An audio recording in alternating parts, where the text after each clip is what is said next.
bem... Vocês estão conseguindo me ouvir, gente? Sim. Tá. Porque eu tive uma interrupção aqui no meu fundo. Então, é marcado por esse realismo fantástico. Então, para conferir assim, unidade e coerência naquilo que a gente, nessa proposta aqui do simpósio, a gente escolheu um objeto de análise apenas a Belonísia, que é a segunda parte do texto, né?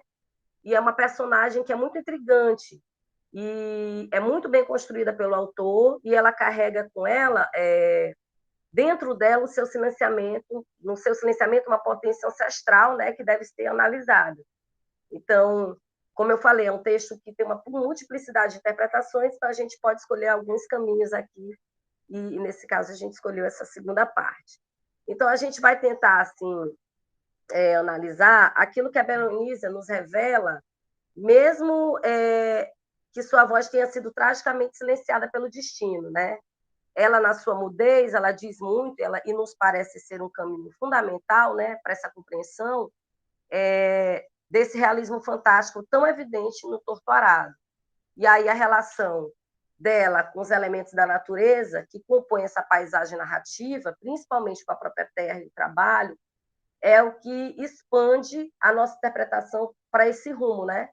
Porque como há em torno da personagem uma mudez, né? Isso não quer dizer que ela não nos diga alguma coisa. Então a gente escolhe aí o caminho interpretativo, discursivo literário, na verdade, o caminho nos termos da Yoyumi, né? Da Yoroke, porque a gente pensa que é melhor a gente veredar pelo caminho da cosmopercepção do que o caminho de cosmovisão para interpretar essa parte do texto, né? Porque os elementos que compõem ali aquela parte do texto vai nos apresentar uma perspectiva maior de interpretação arquetípica, mística, enfim. Então, ela, nessa mudez dela, ela vai nos dizer muito, né, para ser um caminho fundamental para a compreensão desse realismo fantástico, tão evidente, e a relação dela com os elementos da natureza que compõem a paisagem da narrativa, principalmente com a própria terra e o trabalho, o que vai expandir a nossa interpretação para um rumo que nos tira do óbvio, né? Dada aí as referências que nós temos em relação ao autor, com o campo, né, e com a comunidade quilombola, de Iuna, Chapada Diamantina, o qual inspira a obra. Então, a gente não vai nesse caminho sócio-histórico e político nesse sentido, né?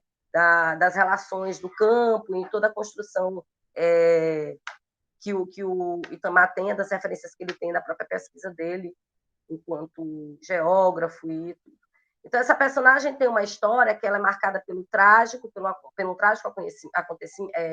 acidente, né? Um acidente motivado pela curiosidade juvenil, que demarca uma aliança fiel entre ela e a irmã, que é a Bibiana, que é na primeira parte do texto, e não apenas por compartilharem da dor que o fato provocara, mas de se sentir responsável pelo mal que ocorrer a outra, né? Bibiana acaba passando a ser, ela passa a ser a voz da irmã, né? Mutilada e silenciada. Para a nossa análise, este silêncio vai ser nosso caminho interpretativo, né? O silêncio dela, tendo em vista, nos termos da Yomi, que a gente vai ter uma postura interpretativa cosmoperceptiva, ao contrário de uma análise apenas da perspectiva da cosmovisão, para compreender a tessitura do texto nesse ponto, que é a de ir além do olhar, enfatizando uma linha de análise discursiva literária que valorize a combinação de sentidos. Aí os sentidos que flutuam em torno da personagem nos parecem muito evidentes. A mutilação e o silêncio da Belonísia, ela não faz dela uma personagem vazia, pelo contrário, ela fala muito através dele, né? Então, a relação da personagem com os elementos expostos na narrativa cria um campo de representatividade arquetípica, né? Dando espaço para que se evidencie uma flutuação de sentidos. Aí, se a gente pensar analiticamente, cosmoperceptivamente, a obra ela aparece impregnada de elementos místicos e arquetípicos que circundam a vida das personagens e também aparecem como personagens, como é o caso da entidade do Jaré, que aparece na terceira parte do livro, que não nos cabe aqui falar agora. Então, essa mística de representações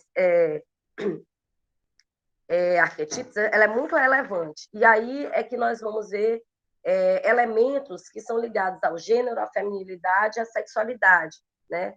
Porque a Belonísia, ela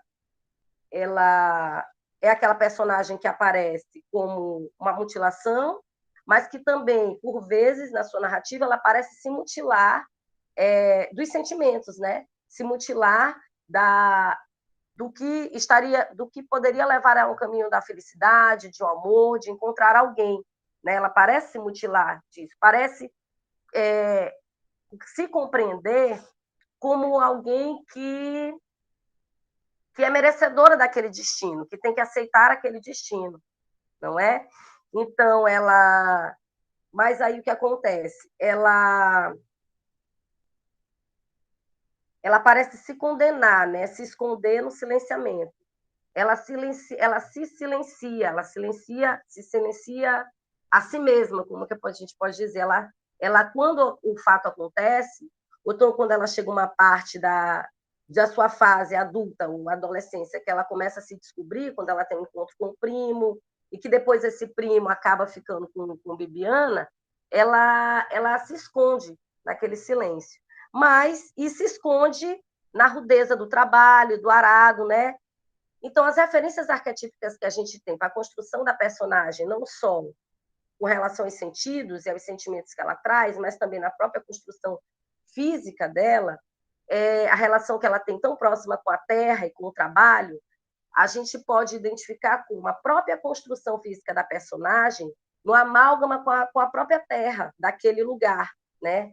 A terra seca, escura, né? Que carece de algo que umedeça, que jorre como um líquido que faça trazer vida para ela, né? Então, essa relação dela com a terra é muito, muito rica e é o que a gente vê nos estudos do Nádia, né, sobre aquela região ali do Jaré.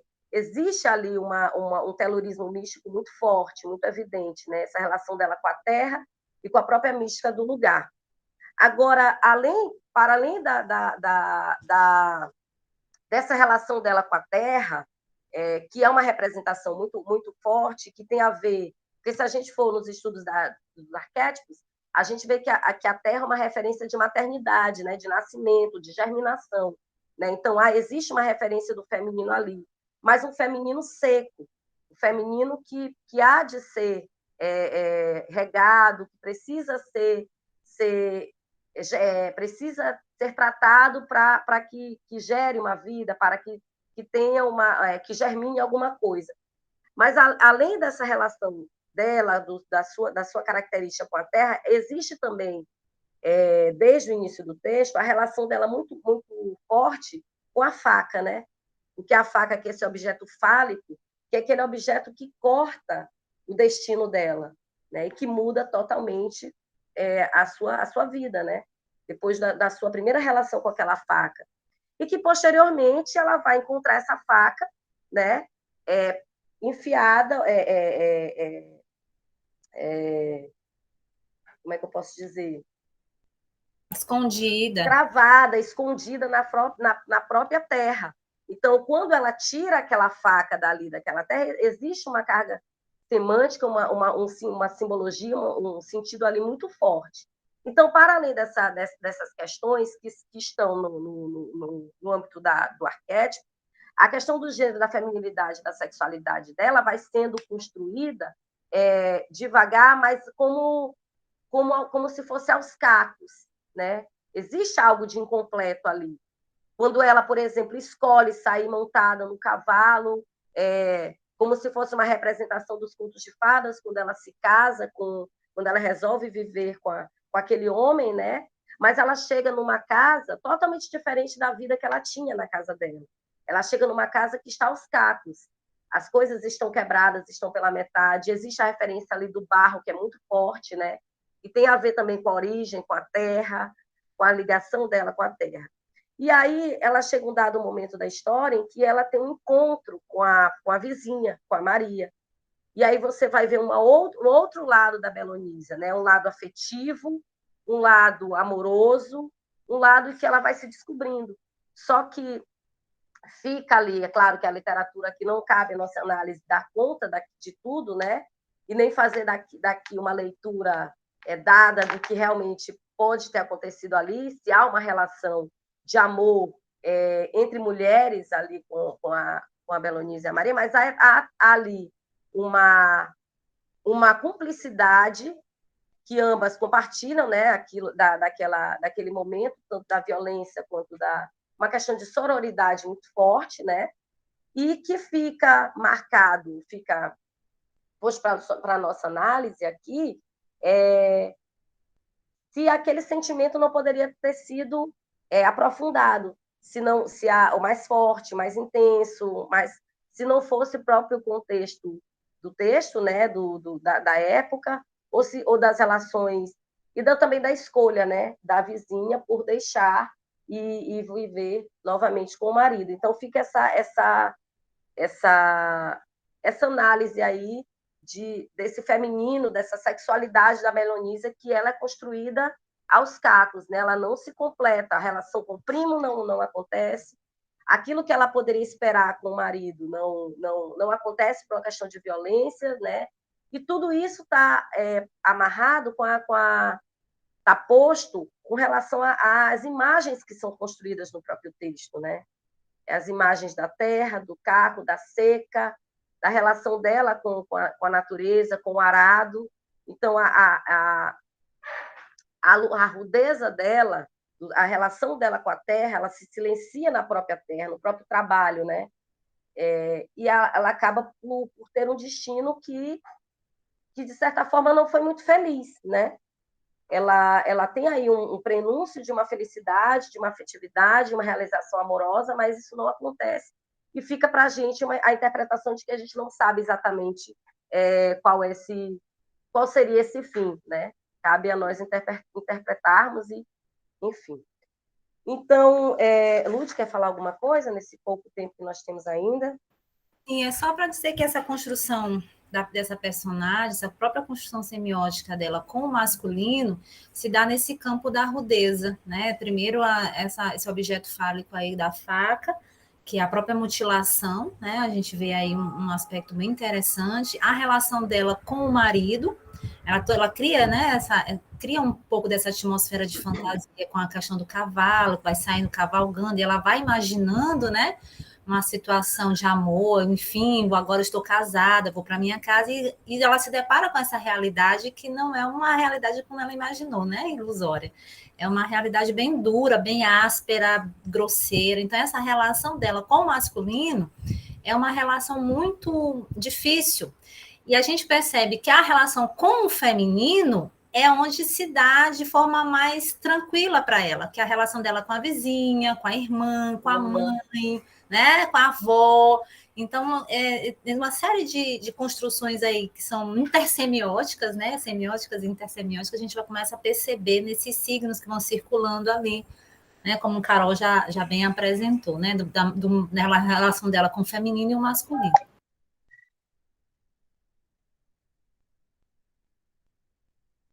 Eu acho que nós temos nosso tempo aí, né, já, né?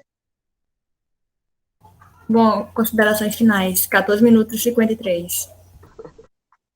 Então, fica claro aqui, não, quer dizer, não fica claro com relação à relação dela da Maria, mas não cabe a gente aqui desvendar, né?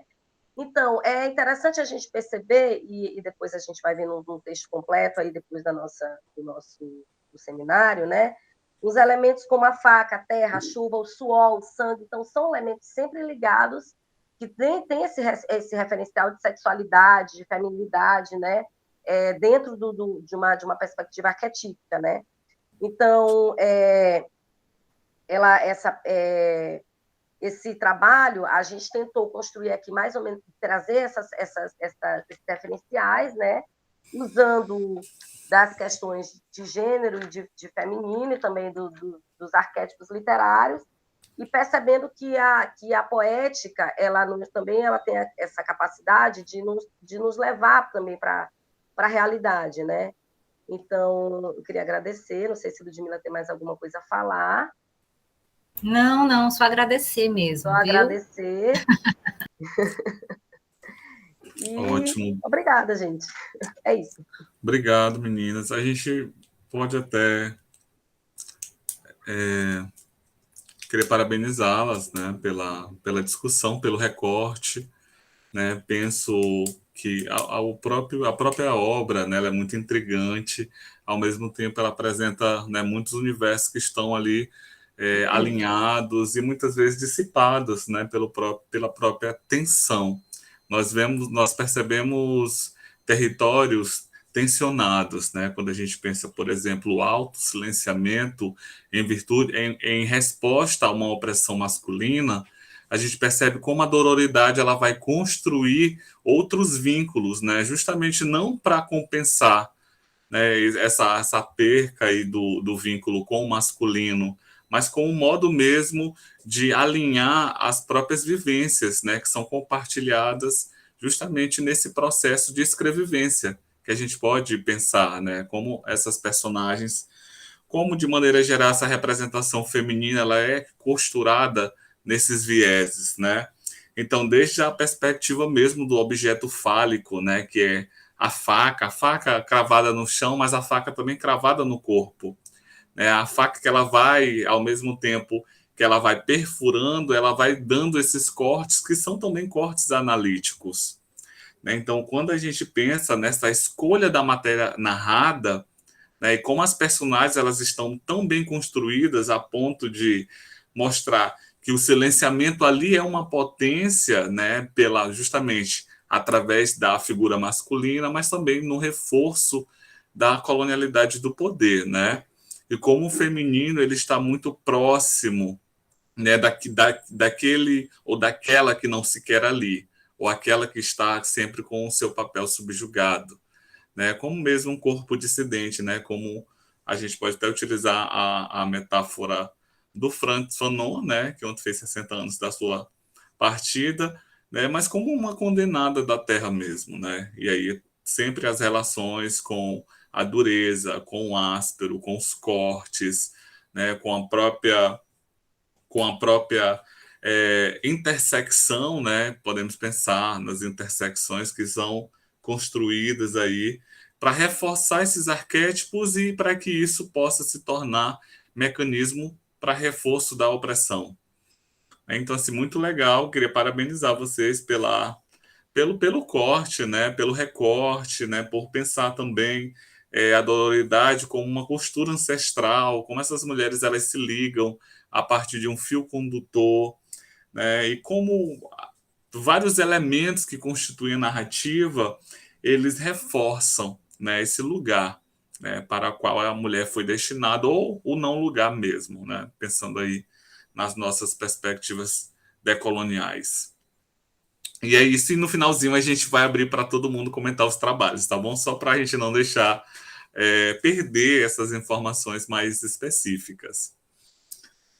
Então, vamos para o próximo trabalho, que é o trabalho A Estética da Analidade, do Raimundo. Raimundo está presente? Ele não consta aqui na lista. Não, né? Não. Então, Yasmin está presente? Sim, estou aqui.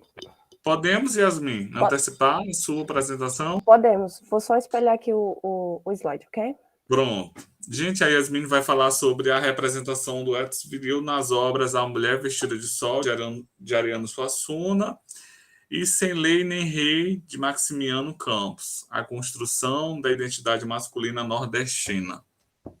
Isso. Yasmin, fica à vontade. Obrigada. Aparecendo a tela para todo mundo, tá? Tela cheia. Não tá tela cheia, Yasmin. Não tá tela cheia. Não tá? Peraí, deixa eu... De novo. Não, Agora foi? Só um minuto. ainda não. Acho que travou. Deixa eu ver aqui se eu parar de espelhar e voltar.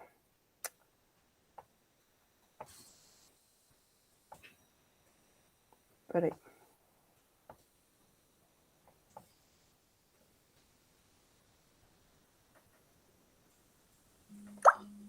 E agora?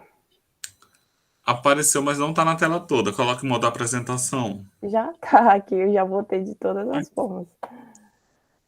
Pronto. Aí espera só um pouquinho que eu acho que vai carregar.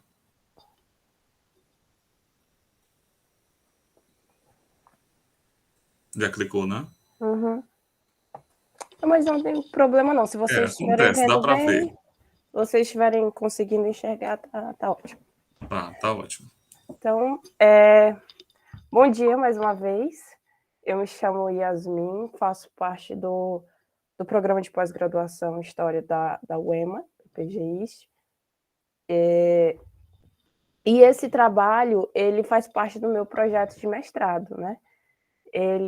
Eu trago comigo desde a graduação essa questão da História e Literatura, sou formada em História pela UEMA-Sul, e eu dei continuidade agora focando nessas duas obras. Então, eu vou trabalhar com a representação do ethos viril nas obras A Mulher Vestida de Sol, de Ariano Suassuna, e Sem Lê Nem Rei, de Maxiano Campos, a construção da identidade masculina nordestina.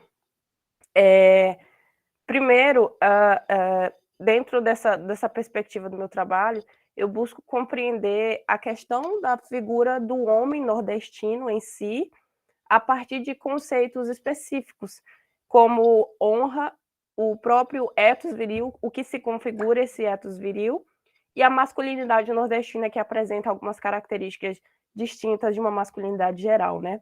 E dentro desse modelo, nós temos o quadro moral sertanejo, que é um conceito dado pelo historiador Frederico Pernambucano de Mello, que basicamente vai estabelecer que o homem nordestino ele se apresenta como um homem a partir de características específicas e ele tem de seguir regras que o configuram como homem, e que se ele não seguir essas regras, ele sai desse ethos viril, ok? E a partir disso, nós temos a representação do homem nordestino nas obras Sem Lê Nem Rei, do Maxiano Campos, e A Mulher Vestida de Sol, né? Porque essa característica da identidade masculina nordestina, ela é peculiar, ela é bem peculiar e é bem colocada, principalmente na literatura. Então, na literatura, nós vemos muito esse homem seguindo o mesmo padrão, né? Dentro aqui do trabalho, o meu primeiro ponto é debater o próprio uso da literatura no fazer histórico, que, mais uma vez, eu faço parte da história. A literatura, ela me serve de ponte, né, para expandir os meus horizontes de historiadora. Então, foi algo permitido para nós historiadores a partir da Escola dos Análises, quando houve, né, uma expansão, uma compreensão maior do que é se fazer história, de quais são as fontes possíveis, e dentro delas surgiu, então, o diálogo com a literatura, né? E aqui, a partir dessas discussões no século XX, vem autores nos dizer que não devemos estabelecer hierarquias entre um campo do saber ou outro, e nem se fixar na questão fato-ficção, o que é fato, o que é ficção, o que é verdade, o que é mentira. Não, esse não é o propósito. E aqui eu coloco uma citação da Sandra Jade Pesavento, que é bem pertinente, e ela dá o ponto do que é usar a literatura. Yasmin, seu slide não está passando. Não acredito. Espera aí, deixa eu passar assim. Está passando agora? Tá passando. Pronto. Então, ela fala assim: a literatura permite o acesso à sintonia fina ou ao clima de uma época, ao modo pelo qual as pessoas pensavam o mundo, a si próprias, quais os valores que guiavam seus passos, quais os preconceitos, medos e sonhos. Ela dá a ver sensibilidades, perfis, valores, ela representa o real, ela é fonte privilegiada para a leitura do imaginário. Então, quando nós, historiadores, utilizamos a literatura, é esse o tom geral que nos permite prosseguir. Então, dentro dessas duas obras que eu analiso, é isso aqui que eu busco. O perfil dos personagens, os valores, né? Quais eram a perspectiva de mundo que eles tinham e etc. Então, dentro disso aqui, eu trabalho com a invenção do Nordeste, né? O que seria isso? O autor Duval Muniz de Albuquerque Júnior, ele que vem com esse termo, né, de que o Nordeste foi inventado, porque até certo ponto o Brasil era dividido em Norte e Sul, né? Apenas no início do século XX que nós temos aí o aparecimento de um Nordeste, historicamente falando, né? E para criar esse Nordeste, para fixar esse conceito de Nordeste, nós vamos ter que obter algumas características exclusivas, né, para diferenciar o Nordeste do que antes era o Norte, né? Então surge o movimento regionalista. Esse movimento regionalista, ele tinha esse objetivo de desenvolver esse sentimento de unidade, né? E a partir disso aqui surge a questão da identidade e da alteridade, né? Então, o que seria isso? O que nos torna nordestino? O eu sou nordestino é porque eu não sou nem nortista nem sulista. E quais são essas identidades nordestinas, né? Então, essa identidade nordestina, ela surge em conjunto com o conceito de identidade masculina nordestina, porque aqui vem a questão de que a identidade nordestina, ela é pautada em um homem, né? Que esse homem, ele é viril, ele é macho, ele é corajoso, ele é honrado, ele é forte. Então, surgem todos esses conceitos para a invenção tanto de uma identidade nordestina, em geral, quanto do homem nordestino. Eles surgem em conjunto. Falar de identidade nordestina é um sinônimo, praticamente, de um homem nordestino. Aqui cria-se essa concepção. E enquanto a mulher é tudo aquilo que é o oposto. Se o homem é forte, a mulher é o fraco, né? Então, a mulher seria o oposto nessa criação. Então, assim como houve uma invenção do Nordeste, houve uma invenção do homem nordestino também.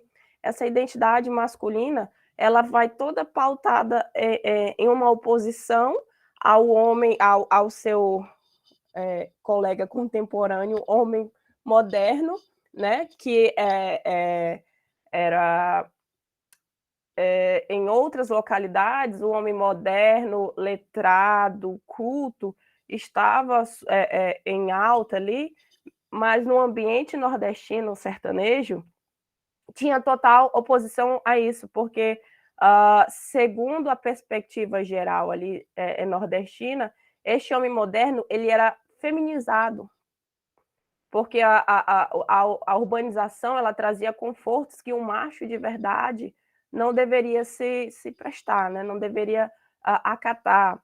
Era o conforto, ele remetia à fraqueza, ao feminino, então por isso não deveria ser aceito, né? E segundo ponto, ela é criada em torno desse homem viril, homem macho. Então, o próprio Durval, ele vai dizer que o nordestino será inventado como o macho por excelência, a encarnação do falo, né? Para se contrapor esse processo visto como de feminização, que é está se referindo aí ao homem moderno, né? Então, para o mantimento dessa masculinidade, era necessário uma série de fatores, uma série como é que eu posso dizer? Uma série de atos que esse homem deveria manter. Para ele se manter no ethos viril, né, ele tinha que constantemente provar sua masculinidade.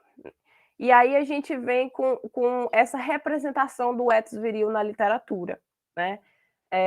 Vemos como produções artísticas, as culturais e as literárias no Nordeste do século XX, elas todas vêm com essa propagação, essa disseminação do sentimento daquilo que é nosso, porque ela vem em conjunto com o movimento regionalista de criação do Nordeste, tá?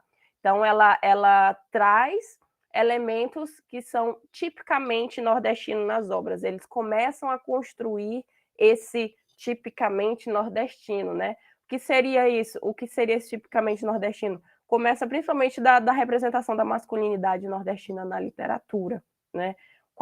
qual é o homem comum, o homem que nós costumamos ver na literatura, principalmente desse século XX. É o homem macho, rude e duro, rústico, que não aceitava desonras, nem covardias, que não levava afrontas para casa, né?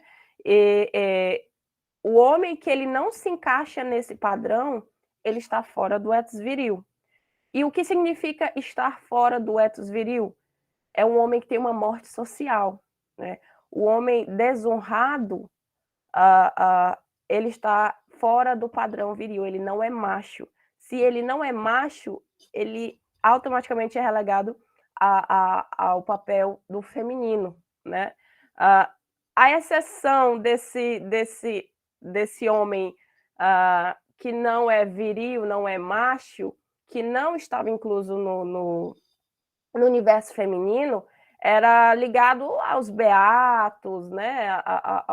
Aos homens da igreja. Tirando esse, você tinha que ser homem, macho, rústico, duro e honrado, né?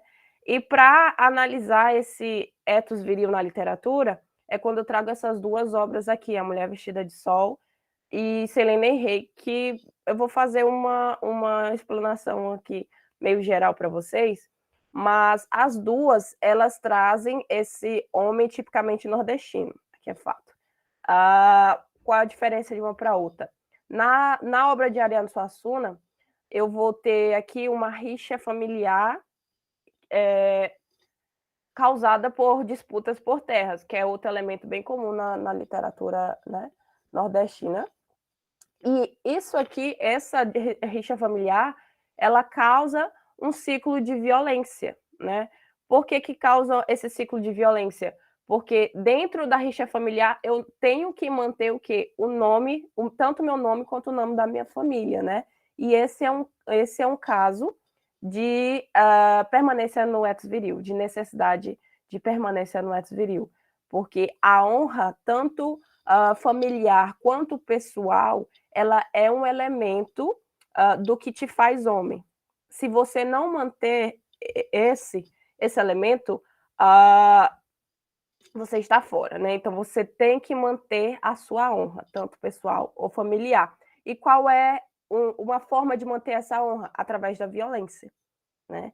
Então, tem um certo ponto aqui que nós temos um personagem que ele quebra a palavra dele, né? Ele promete uma coisa e não cumpre. É um ato totalmente desonroso, segundo o código moral, né, do quadro ético ali do local.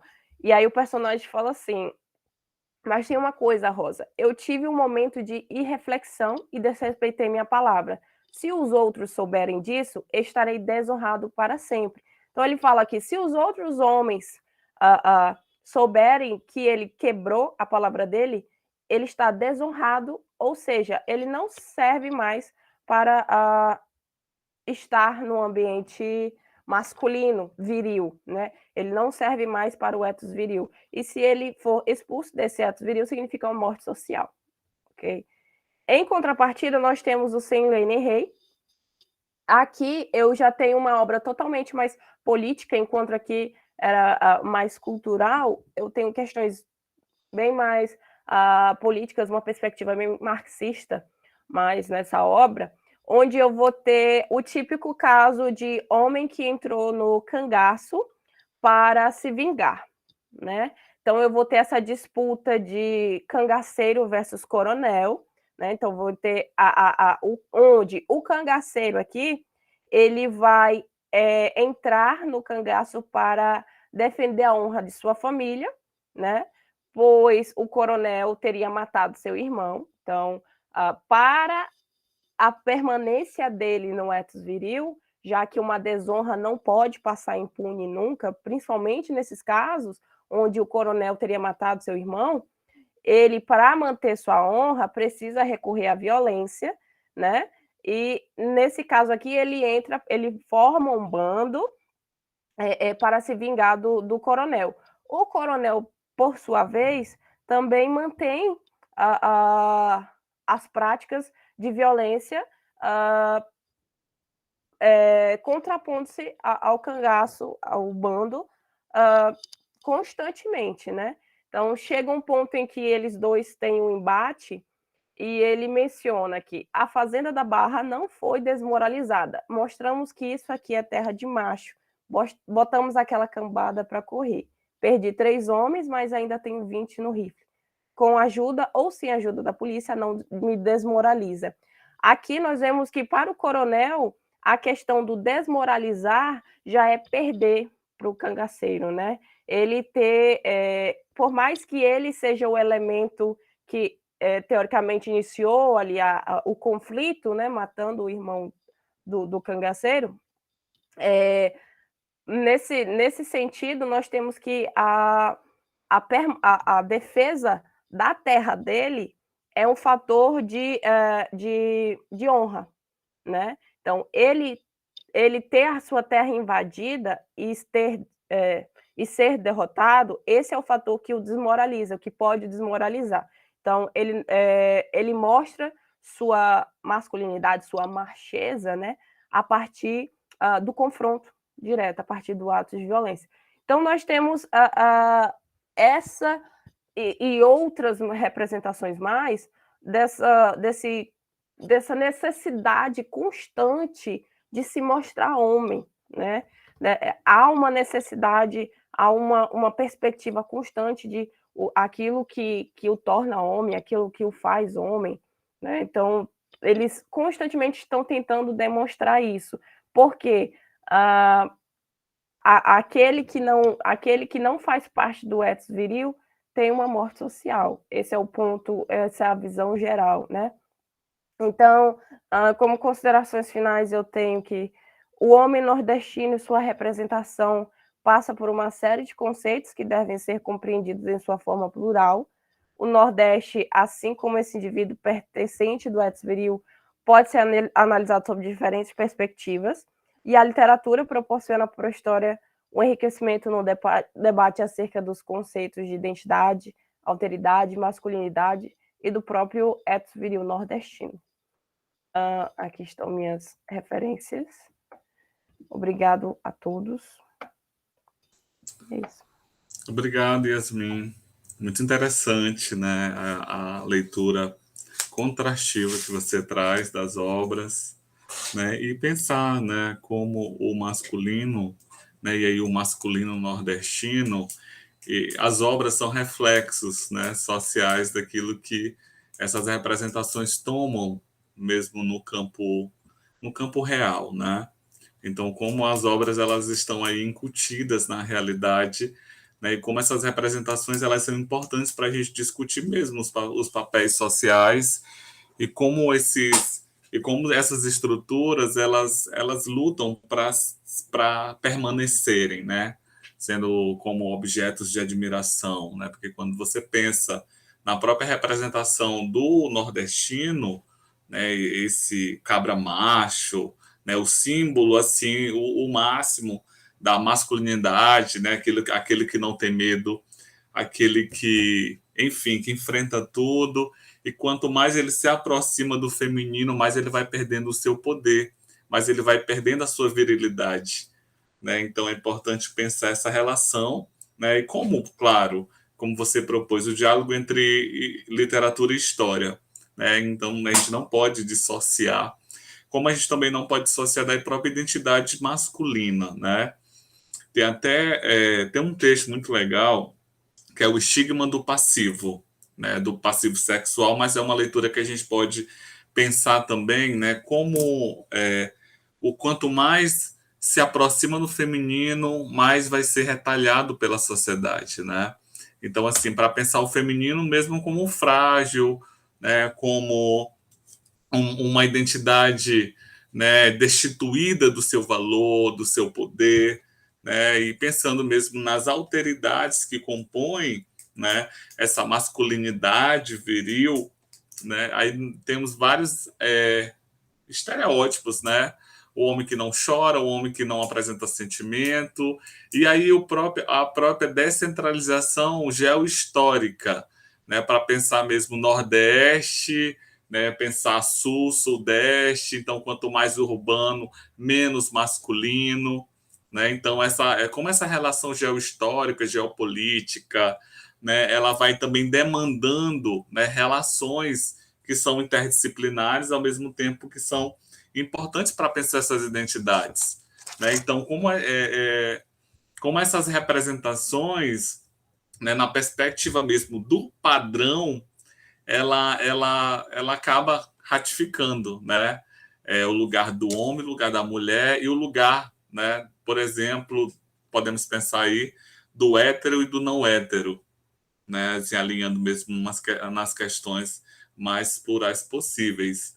Então, a necessidade da gente pensar, claro, né, nesse locus de enunciação, né, que é o Nordeste. Então, como o Nordeste ele apresenta, né, uma identidade áspera, uma identidade dura, então todos aqueles que vivem naquele espaço devem também apresentar para, no caso de homens, né, corresponderem ao padrão estabelecido, né? E tudo aquilo que foge desse padrão vai sofrer opressão.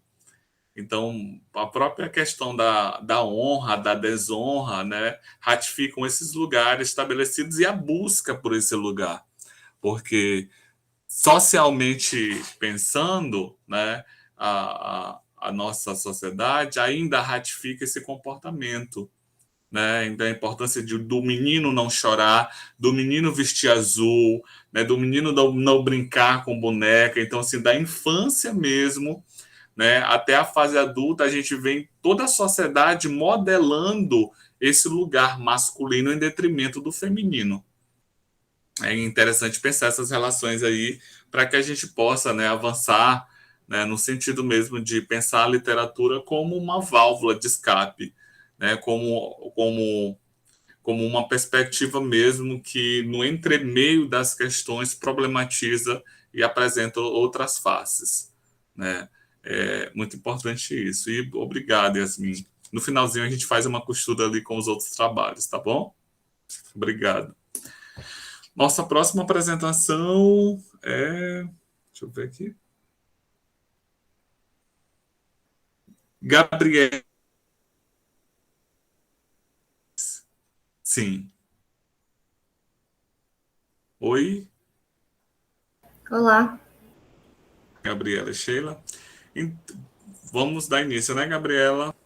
Sim, E vou Sheila. apresentar aqui um slide rapidinho. Tá.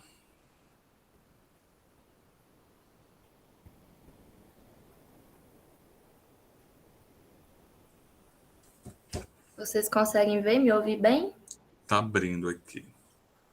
Pronto, pode começar. Ok. Então, olá a todos. Eu me chamo Gabriela, faço psicologia na Universidade Federal de Goiás e vou fazer uma rápida audiodescrição minha. Eu sou uma mulher jovem, branca, de cabelos pretos, curtos na altura do pescoço. Estou usando uma blusa cinza, sem mangas, e atrás de mim, como plano de fundo, tem uma parede branca. Bom, o título desse trabalho é Barbie Dream Gap, das profissões inspiradoras à legitimação das desigualdades sociais, eu sou autora e como coautora e orientadora, a professora Sheila Daniela Medeiros dos Santos. Esse trabalho ele é um recorte de uma pesquisa que está sendo feita, que se chama Projeto Barbie Dream Gap, o potencial ilimitado do imaginário criativo na educação das meninas. Bom, para a gente começar a entender um pouquinho melhor, né, o que nosso tema se trata, é interessante trazer uma introdução a respeito da boneca em si. A Barbie, né, a boneca Barbie, foi lançada pela Mattel oficialmente em 1959. E já na década de 60, a Barbie, ela compra, né, a boneca Barbie aparece comprando seu primeiro carro e a sua primeira mansão, né, que é a Dream House. Numa década em que isso não era possível para as mulheres, visto que nessa época as mulheres, né, eram tidas como cuidadoras do lar, que só ficariam ali em prol dos filhos, e esse era o dever delas. Então, a boneca ela já traz nessa época uma questão da independência das mulheres de uma forma em que não era feito na realidade, né? Então, desde o lançamento, a boneca contou então com mais de 200 profissões no currículo dela, como, por exemplo, astronauta, médica, cirurgiã, candidata à presidência dos Estados Unidos, piloto de Fórmula 1 e várias outras. Aqui eu trago uma imagem da boneca, né, na época da Dreamhouse, que é a boneca na sua mansão. E aí, então, a boneca Barbie se populariza pelo mundo, né, vira um brinquedo famoso, só que, a partir de um momento, outros brinquedos começam a ganhar a cena, eles começam a aparecer, né, tomando o espaço da Barbie. Então, como, por exemplo, videogames, as bonecas princesas da Disney, os Legos. E aí, as vendas da Mattel, da empresa que criou a Barbie, começam a cair bastante. E aí, visando trazer o público novamente, né, para comprar a boneca, visando recuperar o público, a Mattel vai criar vários projetos para atrair esse público. E um deles é o projeto Barbie Dream Gap, né, que significa lacuna do sonho, em tradução livre. É um projeto que foi lançado em 2018 e surgiu com a intenção de inspirar o potencial ilimitado das meninas através de modelos e conteúdos femininos, com ênfase em carreiras profissionais distintas, como forma de combater o preconceito de gênero. Então, é um projeto que tem sido disseminado por aí, e especialmente em plataformas de vídeo. Tem até um vídeo que ficou muito famoso, que são meninas pequenas, né, falando sobre o potencial delas, sobre que elas podem ser o que elas quiserem, que elas podem estar em profissões que elas quiserem. E a Barbie, a partir desse projeto, tem lançado, né, bonecas que estão em profissões que possuem pouca representatividade feminina. Então, ela propaga um imaginário criativo nas meninas, de forma que elas possam imaginar e ser o que elas quiserem. Só que o que a gente discute aqui é, será que elas realmente podem ser isso que elas querem? Será que está sendo considerado o contexto, as desigualdades? E aí, a partir disso, nós construímos o nosso objetivo, que é problematizar o conceito de imaginário criativo implícito no projeto Barbie Dream Gap. Ou seja, até onde é permitido a essas meninas a criação, né, o imaginário, e decorrente disso, a criação na realidade daquilo que ela imaginou. E aqui eu trago mais algum exemplo das bonecas, que essa é a Barbie presidente dos Estados Unidos, candidata, né? A Barbie Fórmula 1 e a Barbie astronauta. Sempre lembrando que a Barbie, ela sempre é retratada, então, como uma jovem, bonita, magra, inteligente, rica, que está sempre na moda, né? Então, ela quer espelhar um mundo em que tudo é possível, né? Onde tudo é possível para essas meninas. E aí entra a problemática, né? Será que realmente tudo é possível para essas meninas? Então, como referencial teórico, a gente utilizou a psicologia histórico-cultural, que tem como principal autor e precursor Vygotsky, que possui alguns pressupostos básicos que vão auxiliar nessa discussão do imaginário criativo, que são: o homem é um ser cultural, resultado da atividade do trabalho, ou seja, né, ele transforma a si mesmo e transforma o seu ambiente através desse trabalho. O psiquismo humano é produto da história social e cultural dos homens. Toda atividade humana possui natureza imaginária e pode ser entendida somente através do conceito de mediação simbólica, cunhado na teoria marxista da produção. Ou seja, é na relação materialista histórico-dialética que nós temos a relação entre homem e natureza, na qual vai se inscrever uma relação recíproca entre natureza e cultura, que é onde vai se situar o nosso debate da dimensão do imaginário criativo, que é preconizado pelo projeto Barbie Dream Gap. Como metodologia, nós estamos fazendo uma pesquisa qualitativa de natureza bibliográfica, onde há a busca, né, de textos, de materiais relativos ao tema em alguns sites científicos, como o CAPES, o Cielo e a Biblioteca Digital Brasileira de Teses e Dissertações. E a partir disso, nós fazemos, então, um levantamento bibliográfico, um estudo teórico sistematizado e elaboração de fichamentos. Lembrando também que há, né, a pesquisa desses materiais através das palavras-chave que têm relação com o nosso tema. Então, nós partimos para os nossos resultados. Aqui nós trazemos, então, o conceito de imaginário para tratar dessa questão, né, do que o projeto ele traz, né, de forma implícita esse imaginário criativo. Então, aqui nós trazemos o imaginário enquanto um poder criador que é desenvolvido pela humanidade no decorrer da sua história. Então, esse imaginário ele deve se apresentar em cada um dos homens como um processo subjetivo, que vai anteceder o processo de criação, de efetivação nesse plano real ou no plano simbólico. Então, nesse sentido, o campo do imaginário, ele é um campo da subjetividade restrita, né? Ou seja, só o indivíduo, só o sujeito tem acesso antes que o seu conteúdo se torne uma expressão objetiva daquela subjetividade. Então, através desse trabalho, né, seguindo a partir dessa concepção de imaginário, nós percebemos que no desenvolvimento do imaginário infantil, a linguagem vai assumir um papel imprescindível, né? Uma vez que ela está ligada ao imaginário e funciona como uma forma da criança representar a si mesmo e representar o outro, e poder pensar sobre isso. Esse imaginário ele é constituído, então, nas relações, nas interações sociais, né, que são uma consequência do desenvolvimento da linguagem. Então, na psicologia sócio-histórica, as relações sociais, né, as interações sociais, vão assumir um papel importante, porque os outros do grupo social são participantes necessários para a formação do indivíduo, porque é nas relações sociais que estão a gênese das funções individuais, né? Então, nessas funções individuais é que vão se originar as formas de vida coletiva, né? Nas relações reais com o outro. Então, dessa forma, o indivíduo ele vai internalizar as suas relações sociais, né? Que vão se transformar em funções psicológicas, ou seja, vão fazer parte da constituição desse indivíduo. Então, dessa forma, nós podemos trazer a questão do projeto, né, pensando na relação das meninas com a boneca, né, de que forma que ela vai interagir ali no seu meio, interagir com o outro, tendo uma representação de uma boneca que inspira ela a fazer o que ela quiser, como se fosse de uma forma possível e ilimitada. E isso nós estamos falando de meninas marginalizadas, meninas que não vão possuir essa chance, né, essas oportunidades que são colocadas. Porque a representação ela é muito importante e a representatividade é muito importante trazer o feminino para espaços em que o feminino normalmente não ocupa. Entretanto, é importante fazer isso de forma responsável e considerando a história cultural, né, a questão cultural, o contexto daquela menina, onde ela está inserida. Será que ela vai poder realizar mesmo? Que tipo de constituição, né, ela vai ter se relacionando com esse potencial que é colocado para ela? E quando ela vai para a realidade, ela tem uma outra coisa posta, né? Uma outra questão colocada para ela. Será que ela vai poder realizar aquilo, né? De que forma ela vai poder realizar aquilo, sendo que foi colocado para ela que é possível, sim, ela explorar esse potencial ilimitado.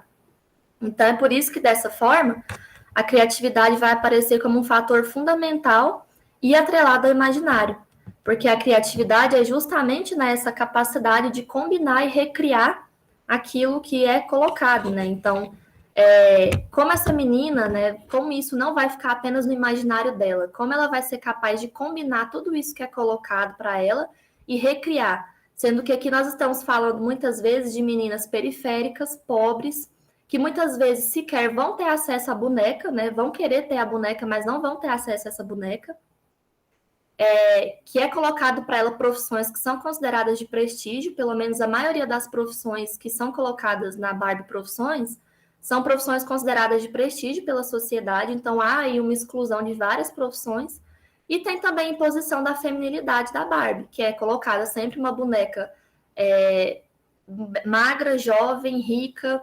Agora nós estamos tendo uma diferenciação das bonecas, mas ainda é aquela questão de servir a uma demanda, né, de servir às questões do neoliberalismo.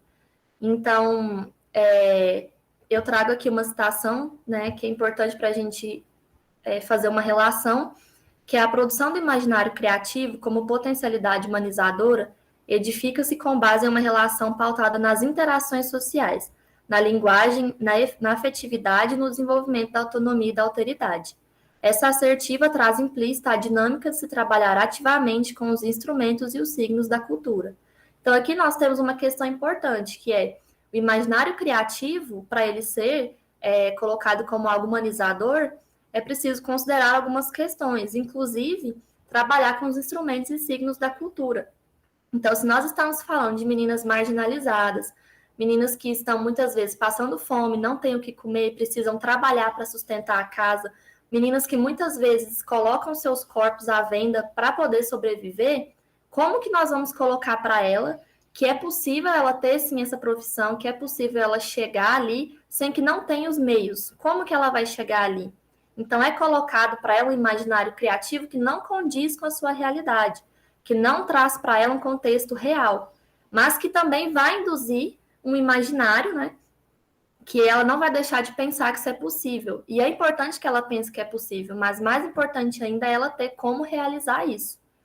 E aí eu trago nas considerações finais que a partir do projeto Barbie Dream Gap, a Mattel tenta demonstrar sua preocupação acerca da representatividade feminina nas profissões, incentivando assim as meninas a explorarem seu potencial ilimitado.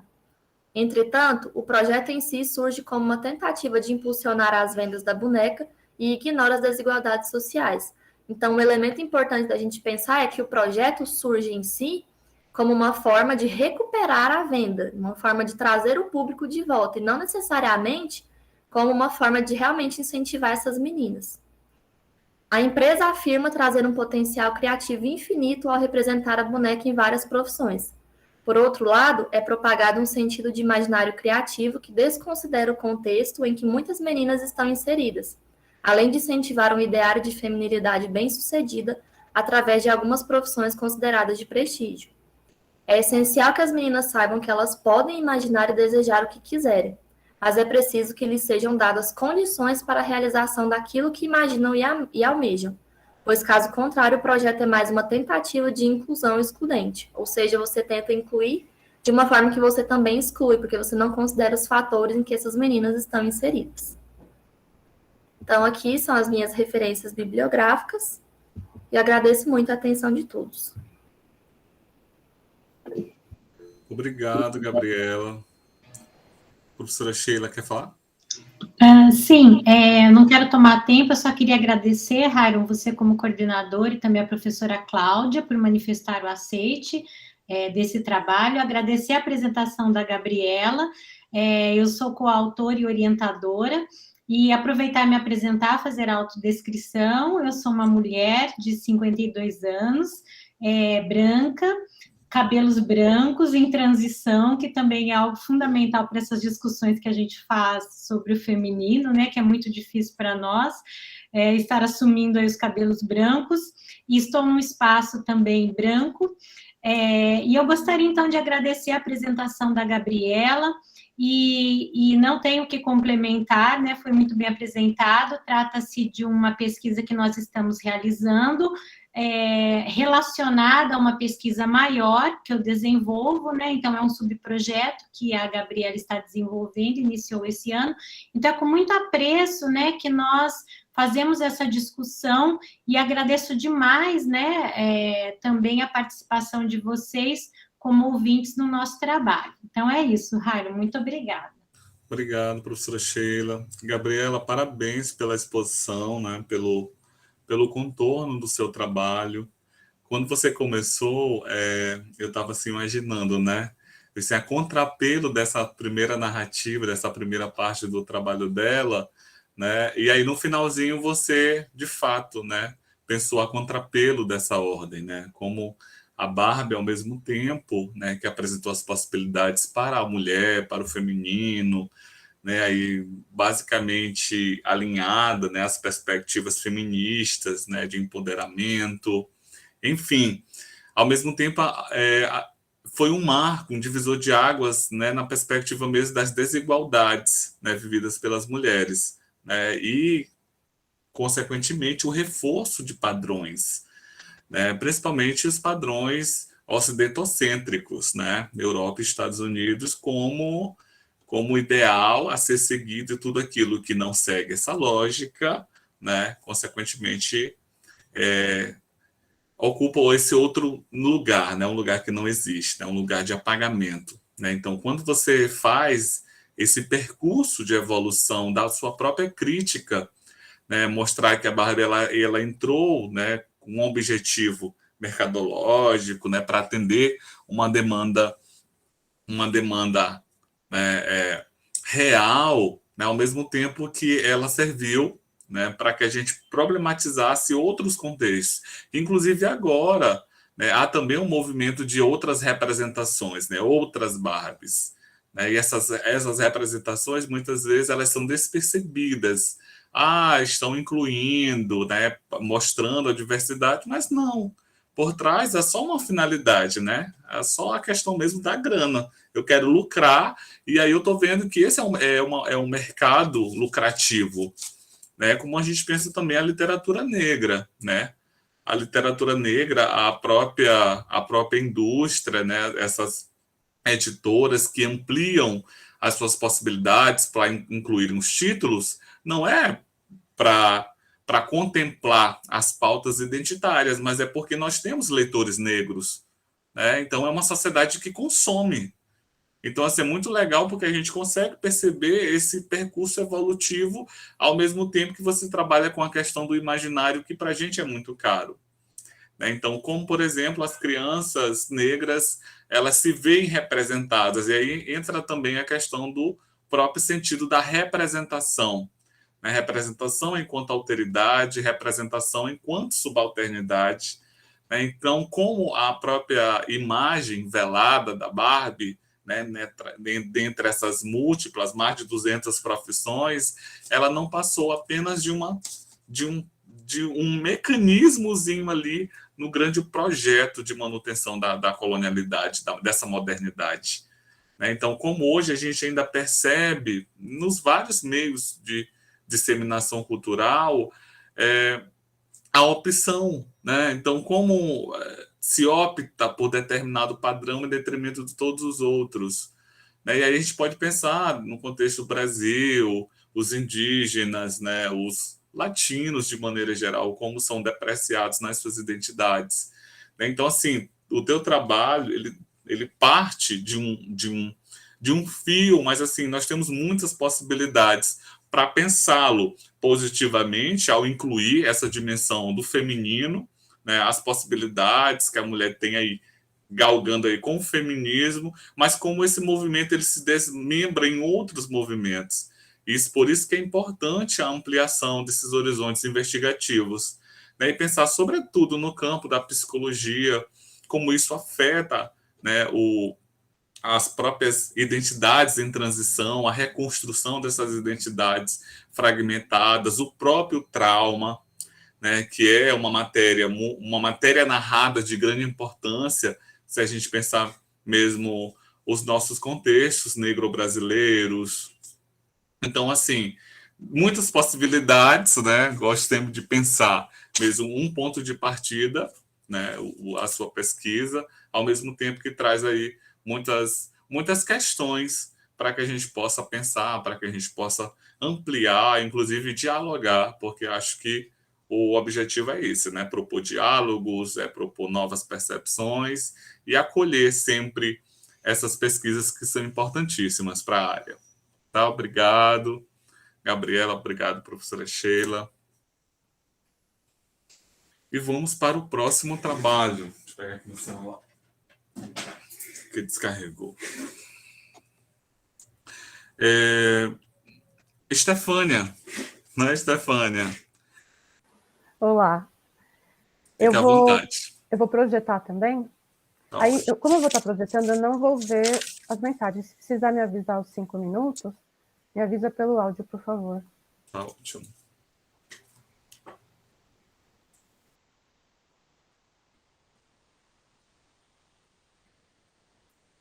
Já está aparecendo, né, para vocês?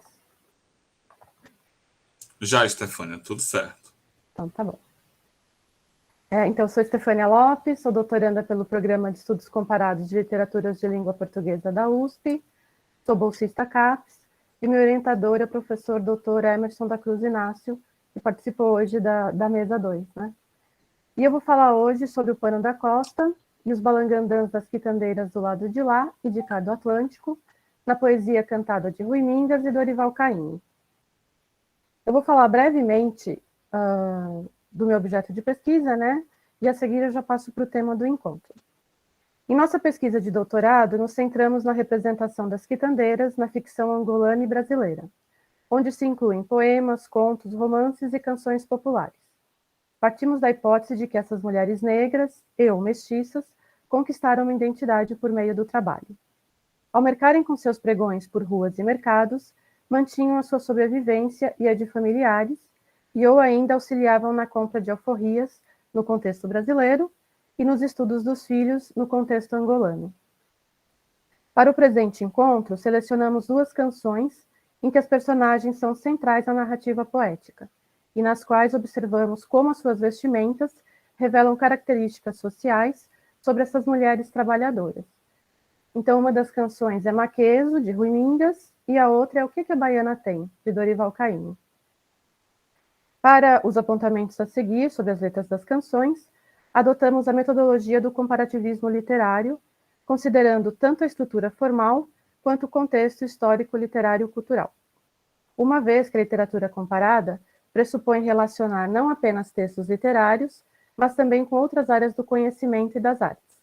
Assim, a partir da letra da canção, nossa análise considera os aspectos específicos deste gênero, ao mesmo tempo em que procura revelar o quanto da narrativa literária comporta a letra da canção popular. Aí aqui eu trago algumas das referências, né, que eu estou utilizando hoje. E vamos começar por Maqueso, As Cores dos Panos da Vochiminha.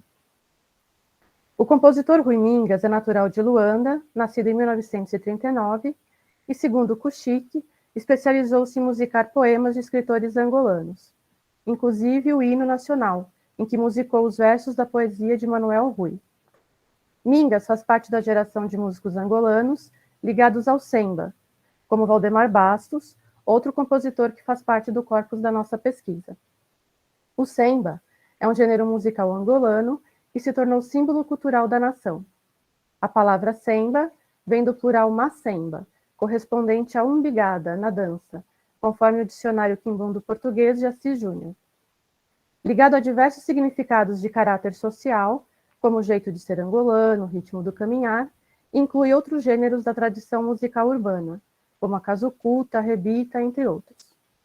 Rui Mingas pertence à geração de músicos que se voltaram para expressões culturais tradicionais de povos do litoral e do interior do país e as readaptaram, fazendo parte do movimento Vamos Descobrir Angola, que foi um engajamento de intelectuais e artistas de se voltarem e valorizarem a cultura angolana, uma vez que esta, durante a colonização portuguesa, era subjugada como inferior à cultura europeia. Maqueso é um poema de 1961 de Viriato da Cruz, musicado por Rui Mingas em 1974, do qual ele faz uma adaptação, mantendo as 4 estrofes iniciais e o pregão da quitandeira Vochiminha, mas não inclui as 6 estrofes finais do poema, correspondentes ao diálogo desta com outro mais velho. Os versos musicados por Rui Mingas narram como o pregão da quitandeira, que anuncia em Kibundo: "Qual que é, Maqueso?", não chama mais a atenção de boa parte dos angolanos. Bom, por uma questão de tempo, né, eu vou me centrar na primeira estrofe, que é a que está projetada aí. O pregão da Vochiminha é mesmo como seus panos, já não tem a cor berrante que tinha nos outros anos. E abaixo eu também transcrevi o pregão, né, que ela tenta, né, comercializar o seu produto. E como podemos verificar, então, nesses versos, há uma metáfora da perda do brilho da cor dos panos de sua vestimenta, comparada à perda da força do pregão. Portanto, ao anunciar o produto, a quitandeira não tem mais a atenção dos fregueses, porque o maqueso é o plural de noz de cola, fruto comercializado por ela, tradicionalmente consumido na madrugada, antes do amanhecer, e, portanto, antes do café da manhã, para se ter energia no início do dia. E esse alimento, né, conforme a gente até consegue visualizar melhor no decorrer da canção, que eu não pude trazer toda, ela já não faz mais parte do hábito dos trabalhadores. Então, essa Vochiminha, né, que é uma quitandeira, ela se posta na estrada, já esperando a passagem dos trabalhadores e vendendo esse produto que vai dar energia para eles, até eles chegarem no seu ambiente de trabalho e tudo mais. Mas, conforme a canção, isso vai perdendo espaço para os novos alimentos que se introduzem, então, em Angola. Aqui eu trouxe 2 capas de álbuns, né, do Rui Mingas, até para a gente conhecer também um pouco o artista. Ele grava pela primeira vez Maqueso nesse LP aqui à esquerda, em 1974, chamado Temas Angolanos. E depois ele regrava, já em 2011, nesse álbum que chama Memória, e no qual tem vários outros poemas de diferentes escritores angolanos, entre eles Agostinho Neto, né? O poema Quitandeira, que também faz parte do nosso corpus de pesquisa.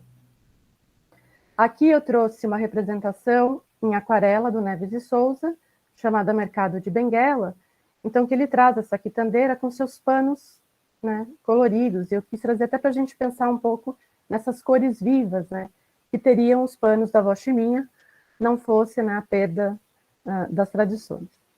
E aqui eu peguei essa fotografia do Instagram, do Quitanda das Minas, então é uma página comercial, as publicações, né, estão ali públicas, né?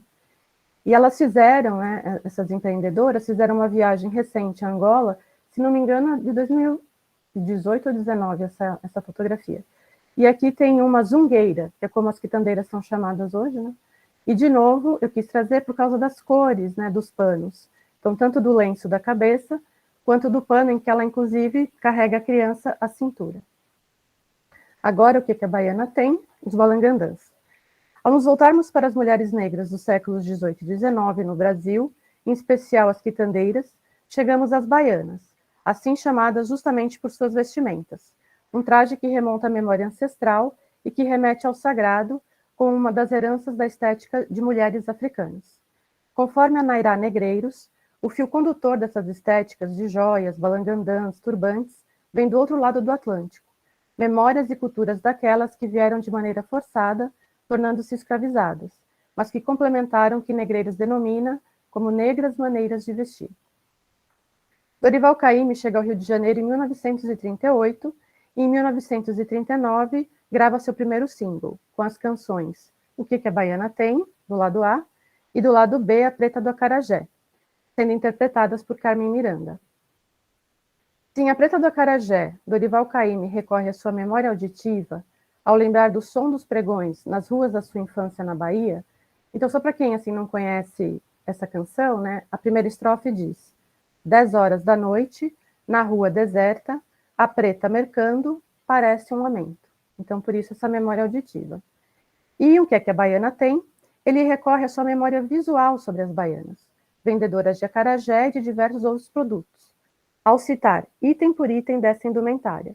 Se a gente lembrar um pouco da letra, né, do que a baiana tem, ele cita torso de seda, brinco de ouro, pano da costa, bata rendada, saia engomada, entre outras indumentárias. Né? Embora, vou adiantar aqui um pouquinho essa imagem, haja uma versão de que a jovem vendedora de acarajé, Luísa Franquelina da Rocha, que é essa imagem que eu trago aqui, tenha inspirado esta canção, ao ser procurada por Caymmi e por Carmen Miranda em março de 1938, quando ela recusou fazer uma foto e acabou descrevendo para o compositor os seus trajes, enquanto ele anotava em um caderninho. O depoimento de Gaiacu Luísa de Oiá, importante sacerdotisa do candomblé Jeje no Brasil, se encontra num documentário realizado pela TVE da Bahia, com direção, roteiro e edição de Soraya Mesquita, e que se encontra disponível no YouTube. Bom, então, para o presente encontro, eu trouxe essa estrofe, que não é a primeira, já é quase uma das finais da canção. O que a baiana tem? Só vai no Bonfim quem tem, um rosário de ouro, uma bolota assim, quem não tem balangandãs, não vai no Bonfim. O balangandã, aí eu vou trazer aqui a imagem para vocês, essa imagem aqui à direita, né? É formado por uma estrutura fixa, como se fosse uma espécie de uma corrente, essa estrutura aqui de cima, na qual acrescentam-se os berloques de diversos formatos, no geral em prata.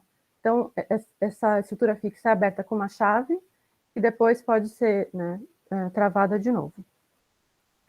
Esses objetos carregados na cintura, como a gente pode ver na imagem aqui, né, podem ser acrescidos ou reduzidos, e revelam também uma expertise de homens negros, em geral os ourives responsáveis por sua confecção, como o tio de Caymmi em Salvador, quando o compositor ainda muito jovem tem contato com esse universo e se encanta com a sonoridade da palavra balangandã. Conforme Negreiros, possuir e portar os balangandãs tem tanto um caráter de status quanto de proteção. Se pensarmos que essas mulheres trabalhavam nas ruas, inseridas no contexto urbano, podemos associar aos balangandãs beleza, status social e proteção. Um amuleto joia ou joia-amuleto, como diz Negreiros, né? Repleto de simbologias. Os objetos pendurados têm um caráter híbrido, tanto pode ter uma relação com as cosmologias africanas ou não. Por exemplo, uma colherinha, às vezes relacionada ao Oxum, conhecida como cozinheira dos orixás, um jabuti, relacionado a Xangô, ou até mesmo objetos relacionados ao catolicismo. Nesse balangandã aqui da imagem tem romã, por exemplo, que é relacionado à fertilidade, tem a figa, né? Então tem diversos objetos aí. Portanto, voltando para os versos da canção, só vai no bom fim quem tem, e quem não tem balangandãs não vai no bom fim, percebemos uma estreita proximidade com essa realidade de só ir ao bom fim quem tem a proteção e a projeção social que os balangandãs ofereciam a essas mercadoras. Aí já concluindo, nas sociedades centro-ocidentais africanas, abre aspas, citando Schumacher e Brasil, a responsabilidade pela subsistência e o comércio de gêneros de primeira necessidade foram, desde os mais remotos tempos, encargos femininos. Fecha aspas. As africanas transportadas para as Américas levaram consigo lembranças e referências culturais. E assim, vou citar de novo Schumacher e Brasil, abre aspas, influenciaram determinante a fé, o falar, o andar, o vestir, o comer, o festejar, assim como trouxeram sons, cores e sabores que moldaram a maneira de ser do Brasil. Foram elas, as quitandeiras, tanto daqui como de Luanda, Angola, que imprimiram um jeito especial de fazer negócio caminhando ou de montar um tabuleiro em cada esquina e vender toda sorte de produtos. Foram elas, as ganhadeiras, que durante séculos dominaram o comércio ambulante em diversas cidades dos dois continentes. Fecha aspas.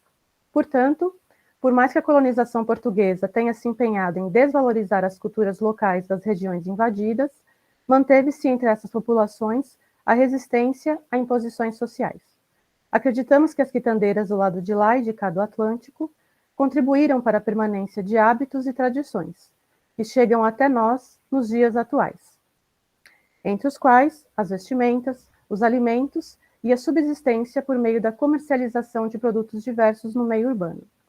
Heranças que, mesmo se apagadas, como os panos da avó Chiminha, ou parcialmente ignoradas, como o pregão da venda do maqueso, são revalorizadas nas artes, como a literatura, a canção e as artes plásticas, como também os balangandãs das nossas baianas, que mesmo sob uma sociedade patriarcal e racista, revelam como muitas delas conquistaram seu espaço de comercialização, por meio do qual alcançaram independência econômica. Bom, então, era isso que eu tinha para compartilhar. Obrigado, Stefânia. Parabéns, viu, pelo trabalho. Achei assim lindo, né? Porque esses diálogos, né? Pensando mesmo na própria memória comparatista, né? E como a gente se influencia, né, como isso está tão marcado no nosso social, essa presença, né? Então, as quitandeiras de lá, de cá, lembra muito, por exemplo, Joel Rufino dos Santos, né, no processo mesmo da própria composição dos seus contos, né, pensando África, Brasil, e é uma relação que a gente não pode, né, deixar de pensar, né, e pensar o que veio por esse Atlântico negro, né? Então, desde os corpos, né, submissos à própria cultura, as manifestações, todo um arsenal cultural que é tão presente, né? E se pensarmos mesmo na própria Bahia, né, em Salvador, como espaço mesmo de divulgação dessas produções e pensando no seu trabalho, né, como ele amplifica essas possibilidades, né? Assim, a gente pode pensar os adereços, esses adereços físicos, mas pensando mesmo nos simbólicos, né? Como essas mulheres tomaram frente, né? Como incutiram, iniciaram um comércio feminino, né? Principalmente um comércio para própria manutenção, né, do seu bem-estar, para a sua própria, como um mecanismo mesmo de resistência, né, resistindo a partir desses processos, porque aí na própria composição, né, vem a memória auditiva, paralelamente à própria memória imagética, e as imagens que você trouxe, né, dando corpo ao seu discurso, né, corporificando essas especificidades, mostram como os nossos universos eles são dialógicos, eles são, né, pensados, né, numa perspectiva afrocêntrica, as próprias perspectivas oriundas mesmo dessas simbologias, né? Então, essas cosmogonias africanas, afro-brasileiras, negro-brasileiras, né? Como elas representam e como elas são necessárias para a gente se autopertencer, né? Não somente, né, os negros, né, mas, enfim, toda a população que precisa beber dessa fonte para poder entender a própria dinâmica, para poder respeitar, para poder, né, de fato, exercer, né, pensar mesmo num exercício individual ao mesmo tempo que ele é coletivo, né? Pensar mesmo nesses diálogos transatlânticos, né, necessários e imponentes aí na nossa trajetória acadêmica. Parabéns, Stefânia. No finalzinho, a gente abre para os diálogos entre os outros componentes do simpósio. Obrigada, Rairon. Eu só queria fazer minha autodescrição, acabei esquecendo. Eu fiquei tão preocupada com o tempo. A gente fica Então, mesmo. eu sou uma mulher de 47 anos, tenho a pele morena, porque eu não gosto da denominação parda, porque eu não sou papel, mas também não Isso sou mesmo. branca. Eu uso óculos, tenho cabelo ondulado longo, e atrás de mim tem algumas gravuras. Eu estou vestindo como as quitandeiras uma roupa bem colorida, bem estampada. Obrigado, Stefânia. Agora vamos para o nosso último trabalho do dia. Um corpo desprovido da própria existência em A Hora da Estrela, de Clarice Lispector. Alexandra? Isso. Só um momento, tá? Eu vou partilhar aqui os slides.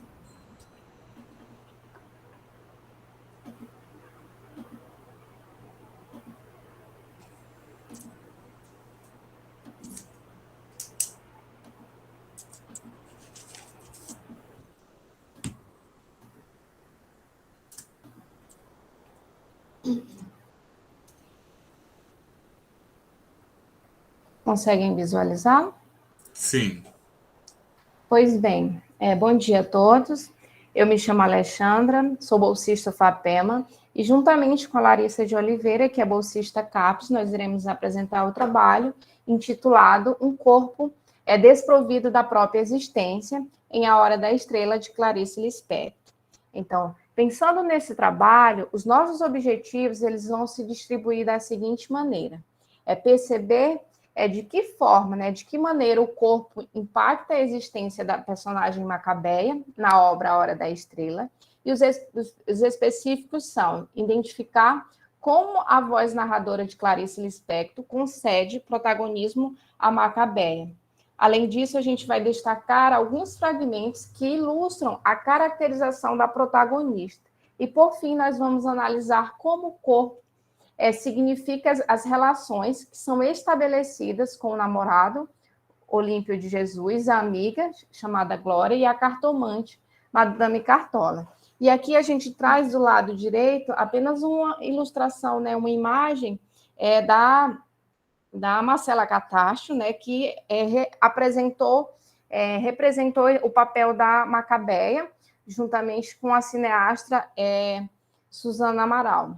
Então, pensando nisso, se a gente pensar o corpo através de Merleau-Ponty, ele vem dizer que o corpo é essa matéria que exprime a existência. E ele também vai ser mediador das relações sociais. Então, a gente vai perceber, diante do trabalho de nossa apresentação, que o Rodrigo S.M., que é o narrador da história, ele também vem mediar essas experiências, né? E o Benjamin vem dizer que ele é o narrador que define a partir do intercâmbio de experiência. Então, o Rodrigo S.M., que é esse narrador, no caso da história, que é a Clarice Lispector, ele também define a história. E aí a gente destaca dois fragmentos que diz o seguinte: essa história acontece em estado de emergência e de calamidade pública.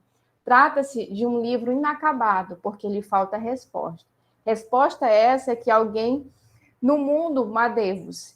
É uma história em tecnocolor, para ter algum luxo por Deus, que eu também preciso. Amém para todos nós. Então, o outro trecho que a gente evidencia é o seguinte, né? A história ela é caracterizada ainda por meio de uma dor de dente.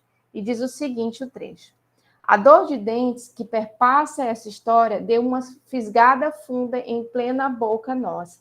Então, a gente percebe diante da narrativa como esse narrador, que é o Rodrigo S.M., ele faz essa aproximação com a própria Macabeia, de modo que a gente, em certa medida, ocorre um processo de fusão entre esse ser, que é a personagem Macabeia, e o próprio narrador, Rodrigo S.M.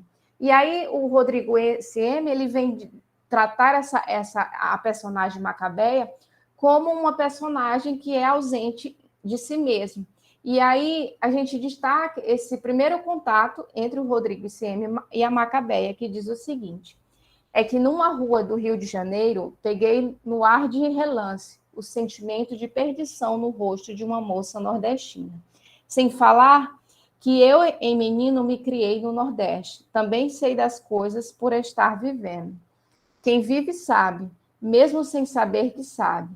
Assim é que os senhores sabem mais do que a imaginação e estão fingindo de sonso. Então, mais uma vez aqui a gente vê tanto esse primeiro contato, mas também essa aproximação na qual ele busca, através do fato dele ser nordestino, ele também se apropriar e se aproximar da personagem Macabeia. E aí a Elódia Xavier, ela vem dizer o seguinte, a existência das Macabeias tem a ver com todo o sistema social da qual fazemos parte. O narrador sente na obrigação de revelar essa realidade. Então, se a gente pensa nisso que a Elódia vem falar, a gente pensa essa Macabeia, esse corpo que a sociedade acaba marginalizando dentro de um contexto social. E aí a gente traz também esse fragmento que não é por acaso, né, que a gente pode perceber essa dinâmica da existência da própria Macabeia, que diz o seguinte, a vida é um soco no estômago. Outro ponto importante a ser colocado é esse questionamento, né? Mas quem é essa Macabeia? Que ela vai ser caracterizada através desse narrador, que é o Rodrigo S.M., e ele sempre vai colocar também essa questão do corpo em evidência. E aí a gente destaca alguns trechos da obra que diz o seguinte, antes de tudo, vida primária, que respira, respira, respira. Material poroso, um dia viverei aqui, a vida de uma molécula com seu estrondo possível de átomos. Então, a gente vê nesse trecho que é através do Rodrigo S.M. que essa Macabeia, essa personagem, ela ganha vida. E a gente destaca um outro trecho que diz o seguinte, mas a pessoa de quem falarei mal tem corpo para vender. Ninguém a quer. Ela é virgem e inócula, não faz falta a ninguém. Então, a gente vê como esse corpo é descrito, né, por esse narrador e como ele é colocado dentro da narrativa em evidência. E Xavier, que é a Elódia Xavier, ela vem dizer que a personagem Macabeia traz escrita no seu corpo as marcas de um sistema injusto e repressor. Então, se a gente pensa nessa fala, a gente retoma o fato da personagem ser uma mulher, o fato dela ser uma nordestina que é pobre e que vem do interior de Alagoas para ganhar a vida no Rio de Janeiro, né, na capital. E aí, nesse primeiro momento, também é importante pensar como esse Rodrigo S.M. vem caracterizar o corpo dessa personagem, né? E ele diz que ela trata-se de uma matéria opaca e por sua própria natureza desprezível por todos. A gente vê ainda que esse corpo, ele é um corpo cheio de pudores, quando diz o seguinte, e adianta um fato, trata-se de uma moça que nunca se viu nua, porque tinha vergonha por dor ou por ser feia. Então, ele levanta esses questionamentos, mas no sentido de mostrar que esse corpo sempre está em evidência dentro dessa narrativa.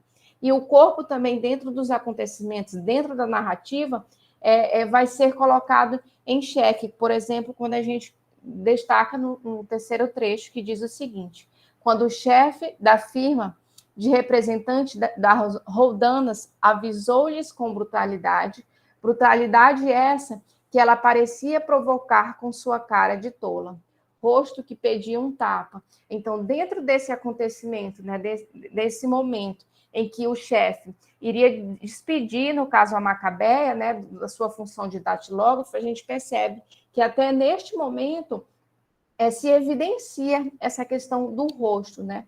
E também a gente pode pensar nesse corpo cariado, né? Esse corpo que é sujo, um corpo que seria considerado desprezível, que diz o seguinte: eu bem sei que dizer que a datilógrafa tem um corpo cariado é dizer de brutalidade pior que qualquer palavrão. Então, a gente vê como esse corpo ele é sempre colocado através do narrador em evidência. E eu passo a palavra para a Larissa dar continuidade à apresentação. Nesse sentido que a gente percebe que Macabé ao espelho é um rosto sem vida. E assim, quando ela diz, quando o Rodrigo S.M. diz, olhou-se maquinalmente ao espelho que encimava a pia imunda e rachada, cheia de cabelos, e que tanto combinava com a sua vida. Pareceu-lhe que o espelho baixo, escurecido, não refletia imagem alguma. Sumira, por acaso, a sua existência física? Logo depois, passou a ilusão e enxergou a cara toda deformada pelo espelho ordinário. O nariz tornado enorme, como o de um palhaço de nariz de papelão. Aqui a gente percebe que Macabé, é importante contextualizar, é uma alagoana que vai para o Rio de Janeiro sem perspectiva, vai com sua tia, que depois falece, e passa a trabalhar nas lojas americanas. E Macabé, ao longo da narrativa, se define, né? Eu sou datilógrafa, eu gosto de Coca-Cola e sou virgem. Então, essa Macabé ao espelho, quando se vê ao espelho, ela se vê numa vida desprovida de subjetividade, uma vida que se reduz a alguns elementos, né? Como o fato dela ser datilógrafa, ser virgem e gostar de Coca-Cola. Então, Macabé seria desprovida de subjetividade. Essa moça não sabia que ela era o que era, assim como um cachorro não sabe que é cachorro. Daí não se sentir infeliz. A única coisa que queria era viver. Não sabia para quê, não se indagava. Então, o corpo cariado que a gente percebeu na fala da Alexandra, ele passa a ser visto nesse momento, né, como um corpo que é desprovido de sua subjetividade, pelo fato de que se encontra no mundo sem uma consciência específica da sua existência.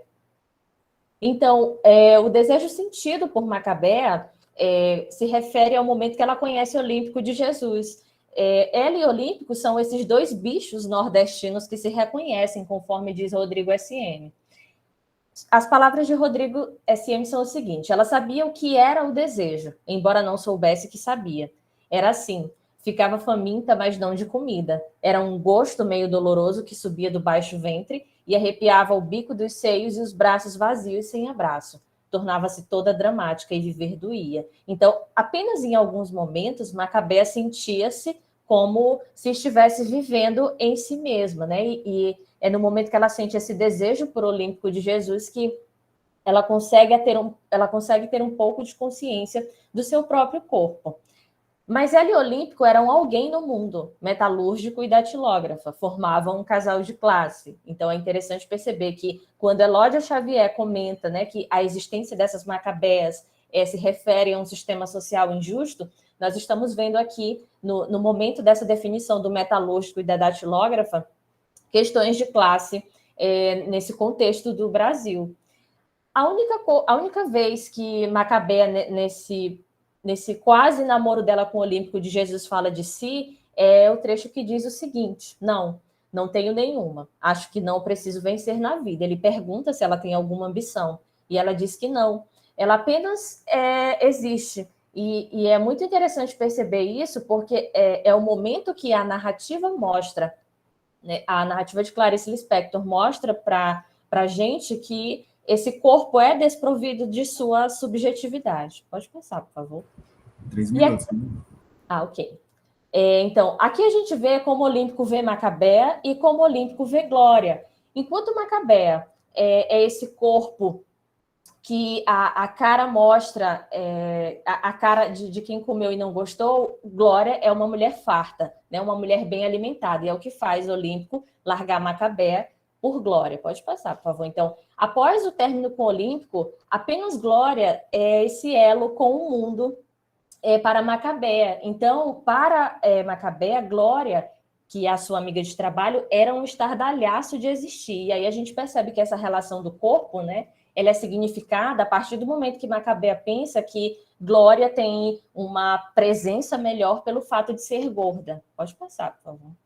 Então, a gente percebe que aqui no Merleau-Ponty, o corpo como essa matéria que exprime existência e dispõe de uma existência corporal, além de mediar as experiências no mundo empírico, se contrapõe a essa existência de Macabea. Por quê? É no sentido de que Macabea, apenas em alguns momentos, tem consciência do seu corpo como esse elemento que vai mediar a existência. Então, Macabea muitas vezes se distancia dessa perspectiva. Pode passar, por favor.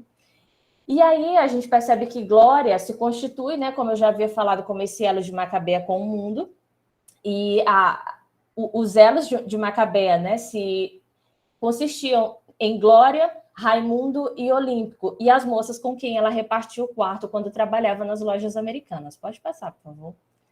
Então, aqui a gente percebe já o fim, que Macabea, quando quer ver o seu futuro, ela está desiludida porque terminou com o Olímpico, ela vai até Madame Carlota e quer saber como será a sua vida. Então, é o momento que Madame Carlota mostra a ela, né, que ela terá uma existência melhor, ela conhecerá um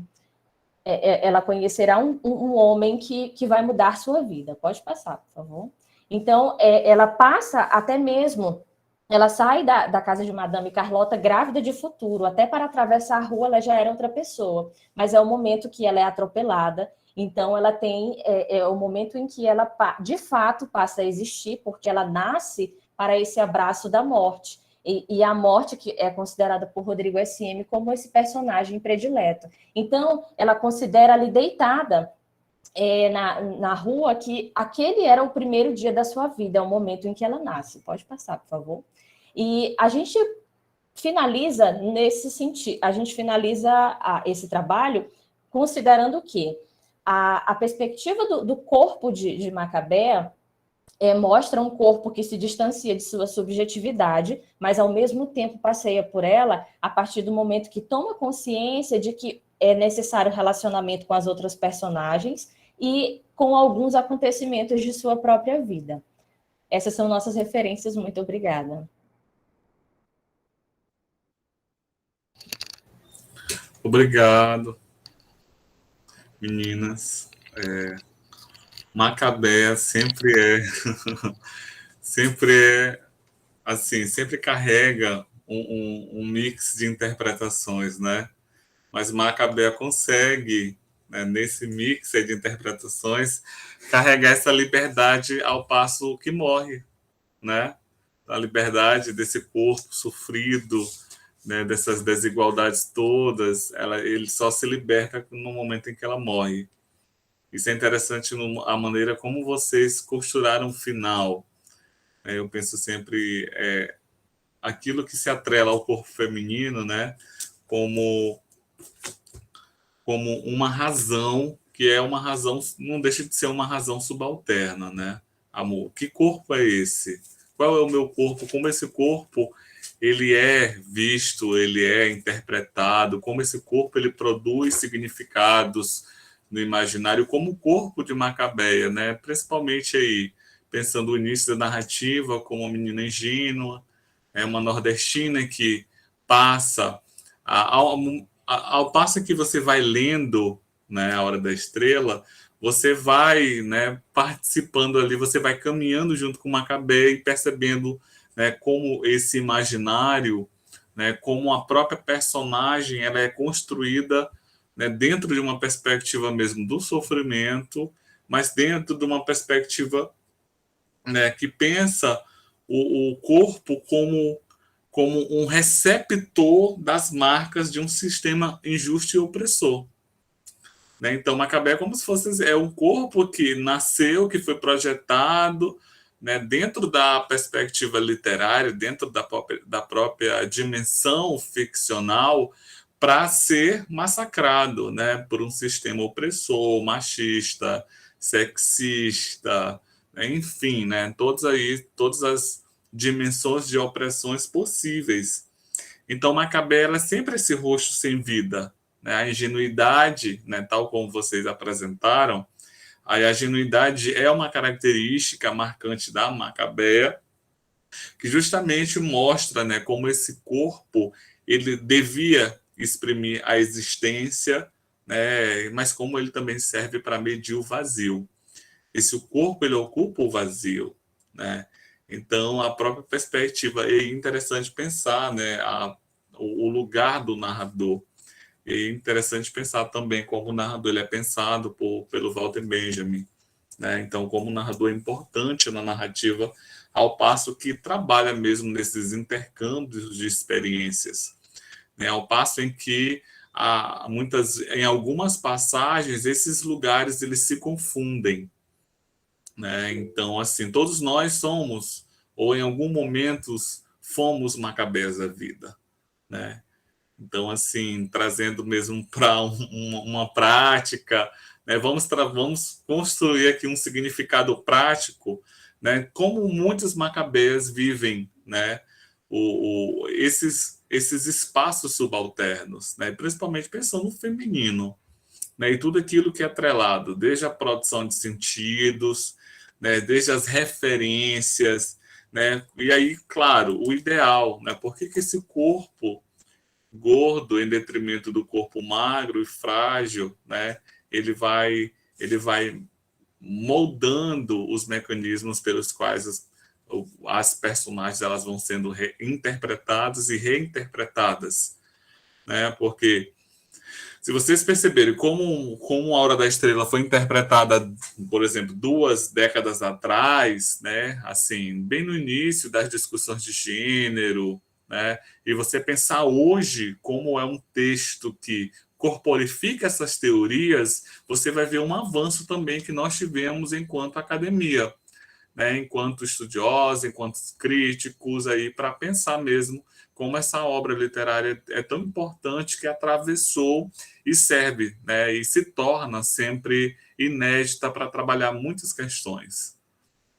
E assim, a leitura de vocês foi muito legal, né? A gente acaba fazendo um diálogo com outras leituras, né? Pensando mesmo o universo da Clarice, né? Então, da Clarice mulher, da Clarice escritora, da Clarice crítica, né? Que ela automaticamente pensava em perspectivas autocríticas das suas obras, e como Clarice também era uma macabeia, né? Pensando nessa transição autoria, texto literário, né? Então, como essas relações elas estão muito próximas, né? E é importante pensar, né, Macabé também como uma extensão, né, de todas as outras mulheres, né, nordestinas, mulheres negras, ciganas, né, mulheres que ocupam os vários espaços, né, esses espaços subalternizados, como elas são macabeias da vida, né? E aí a relação entre literatura e sociedade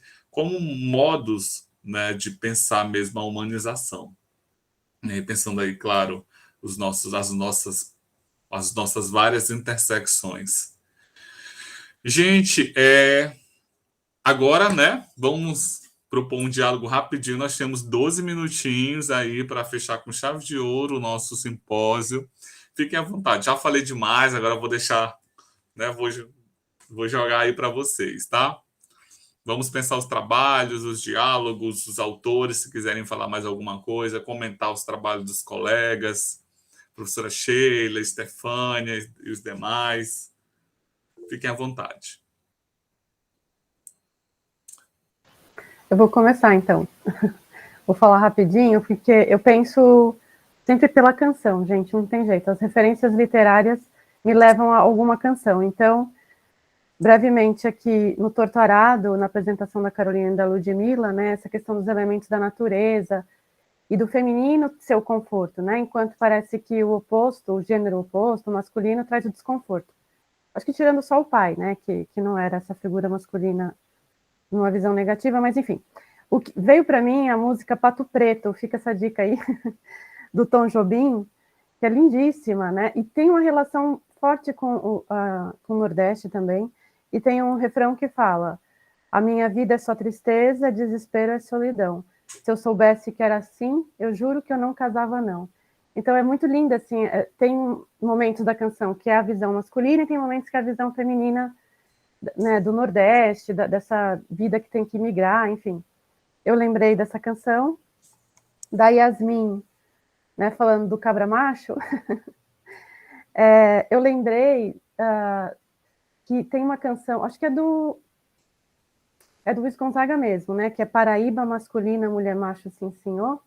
Então, quer dizer, a Paraíba, ela é associada à mulher macho, ou seja, né, realmente essa identidade desse masculino que nunca vai fraquejar, para usar essa palavra horrível que eu detesto, né? Parece que está, inclusive, associada à Paraíba mesmo, né? Até o feminino tem essa questão do aquele que é macho o tempo todo. Aí vem o imaginário, que está no imaginário que a Gabriela trouxe, que eu achei fenomenal. Gente, que linda essa pesquisa, Gabriela. E aí me veio a canção Miss Beleza Universal, da Doralice, que ela fala justamente desse padrão, né, patriarcal, que é a mulher branca, loira, magra, né? Que é, quando a gente fala em Barbie, a primeira imagem que vem é essa, né? E que lindo, assim, isso que você traz, essa contraposição, né? Como pode, né? Uma boneca que traz uma valorização da mulher como profissional e, ao mesmo tempo, né, escravizada pela beleza, enfim. E essa leitura que vocês trouxeram, né, de que imaginário de profissão é esse, né? Que criança? Será que todas as crianças se contemplam nisso? Então, parabéns, assim, achei muito, muito legal. E aí só queria ver se você vai fazer um contraponto com as bonecas que tem hoje, né? Porque hoje a gente tem bonecas indígenas, negras, se você vai acrescentar no seu trabalho. E, por fim, a da Marcélia Cartacho, né? Aí não é música, aí é filme, porque é incrível que a primeira imagem que vocês trouxeram é da atriz. E acho que depois que a gente assiste o filme da Suzana Amaral, né, ela faz uma leitura belíssima, acho que não por acaso, né, uma mulher lendo uma mulher e trazendo uma personagem feminina, a gente não tem como dissociar da Marcélia Cartacho. Eu acho que ela interpretou a Macabeia de uma forma, assim, inesquecível. E aí eu agradeço, porque quando vocês trazem que ela só se liberta quando morre, acho que foi o Hiram que falou isso, né?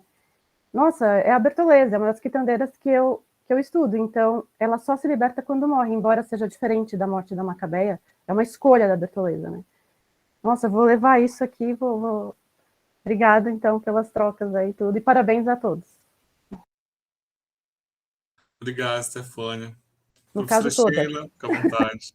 Eu vou falar rapidamente, agradecer mais uma vez, elogiar a Hiram, a condução do simpósio, e também a Estefânia, porque você conseguiu ao longo das apresentações do trabalho, pensar os aspectos nucleares fundantes de cada trabalho. E a Estefânia agora fez a mesma coisa. Então, assim, achei belíssimo, e todos os trabalhos contribuem de alguma maneira, né, para as nossas discussões. Quando vocês retratam a questão da linguagem, do corpo, da feminilidade, do feminino, do silêncio em relação ao primeiro trabalho, né? Queria, inclusive, falar para as meninas do primeiro trabalho, que eu me lembrei de um livro muito interessante da Ine Orlandi, que é intitulado As Formas do Silêncio, não sei se vocês conhecem, né? Acho que também, de alguma maneira, embasa de modo epistemológico todos os trabalhos. E aí, respondendo a pergunta da Estefânia, e de um aspecto que o Hiram também, ao comentar o trabalho da Gabriela, levantou.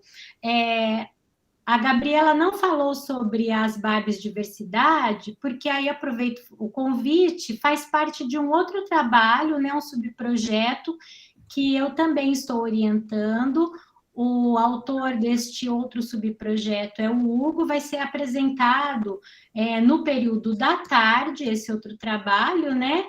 E aí nós discutiremos, o título do trabalho é Barbie Diversidades, de corpos aparentemente transgressores a corpos normativos. Então, nós também discutiremos os pressupostos ideológicos contidos, né, nesse movimento da Barbie Diversidades. Então, é isso. Queria agradecer mais uma vez e parabéns pelos trabalhos. Obrigado. Está inscrita, Carolina?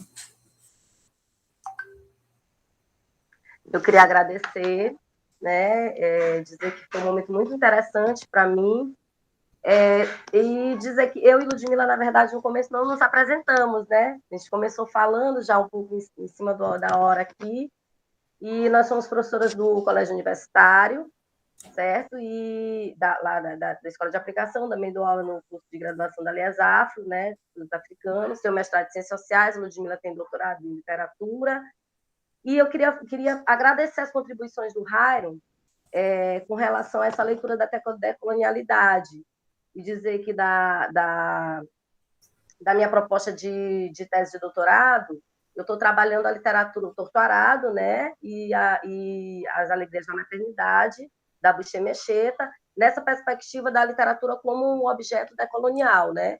Com essa, isso é parte, essa leitura que eu faço aqui do doutorado é um recorte muito que a gente está fazendo, né, Ludmila, é um recorte muito básico, e a gente vai poder ver depois quando a gente aprofundar mais no nosso texto do artigo que vai sair. E queria falar que é interessante essa perspectiva que a Sheila traz, essa de dizer que a gente acaba se aliando às discussões aqui, e é interessante o complemento de uma discussão de um com o outro, né? Eu achei muito legal a leitura que a Yasmin fez da história. Eu gosto muito de estudar literatura nessa parte da história, e como essa visão rude, masculinizada e de resistência do nordestino, né, está impregnada nos textos da literatura produzida no Nordeste, né? Como a gente viu aqui no Torturado, viu também no texto que ela traz. Então, é uma figura que está recorrente no imaginário, né? E é isso. Gostaria de parabenizar os colegas e muito obrigada. Obrigado, Carolina. Alguém mais? O seminário aqui. A organização do seminário.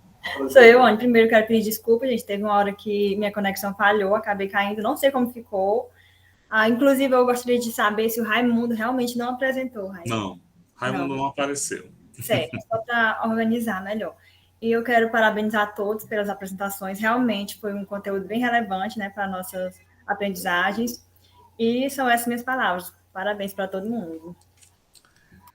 Gente, o simpósio foi lindo, assim, fiquei muito feliz com as propostas, né, durante o recebimento das comunicações, né, das proposições, eu até comentei com Cláudia, a gente vai de Clarice a Torturado, então, assim, a gente vai, né, passear desde a antropologia à psicologia, então, assim, né, aqui a gente está mais para conduzir os trabalhos, né, alguns encaminhamentos, leituras que a gente tem, que dialogam, mas assim, as estrelas são vocês, né? Parabenizar mesmo, né? E agradecer o aceite do simpósio, né? Pensar esses corpos dissidentes, essas questões emergentes e decoloniais, né? Pensar a gente não pode hoje dissociar todo e qualquer movimento acadêmico dessas perspectivas, principalmente quando a gente pensa, né, nesses corpos díspares, né, nessa diversidade, e pensando, sobretudo, né, o lugar que nós ocupamos aí, né, na academia, que ainda é, né, muito elitista,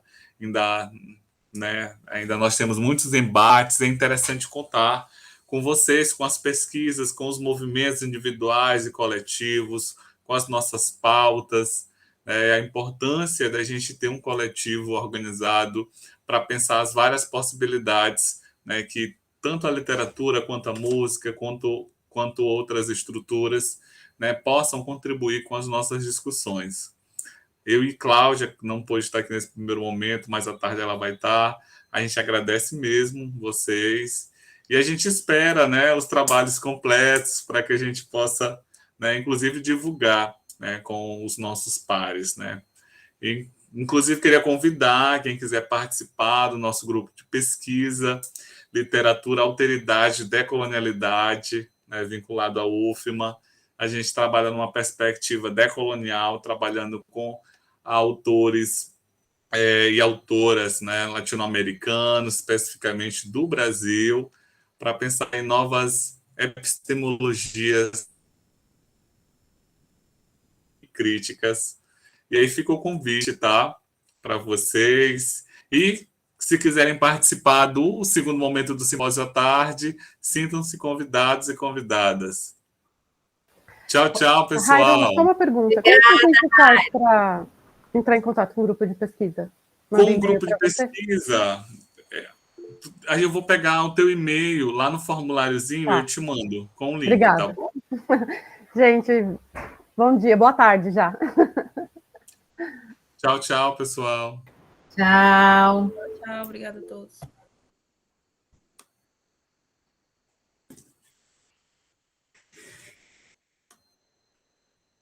Pessoal da organização